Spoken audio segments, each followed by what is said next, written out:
So this is the final design for the top filter for the Nano Reef aquarium.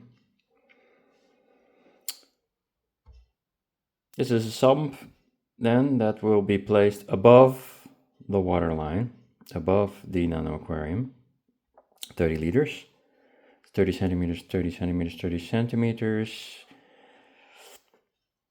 This is the entrance. Well, a tube will come with a pump.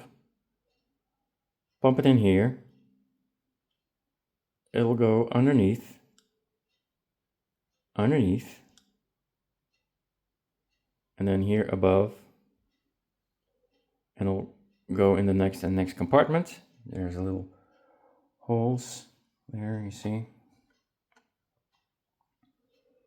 And there will be, of course, filter material in here. We'll go eventually in here, end up going down the tube back to the aquarium.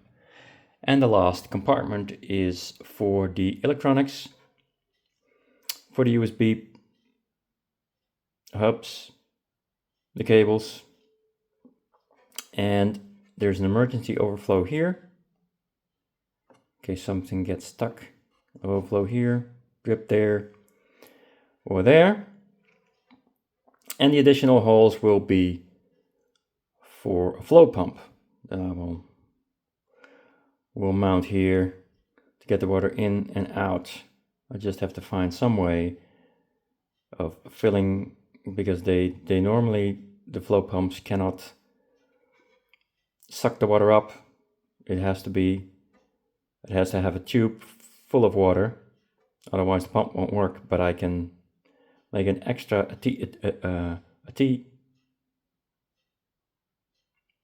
piece in the tube, fill it up with water, close the tap, and then it'll have a tube filled with water that it can pump.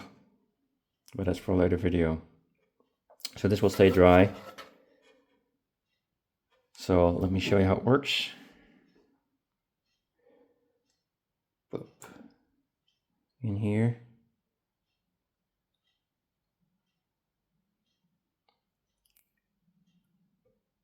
Overflows there. This is about 1 liter. Now in it.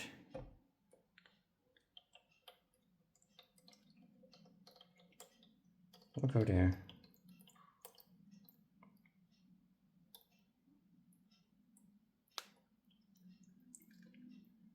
I'll go there. And eventually, well, let me actually go. There it goes. Same hole there. I tried to position the holes to go left and right as well. Alright. Well, you get the idea. So the light goes in the middle. Alright, so it's a very compact design. And I will try it. So I'll let you know how it works. But for now, this was Print the World. Feel free to copy and improve if you can. Thank you.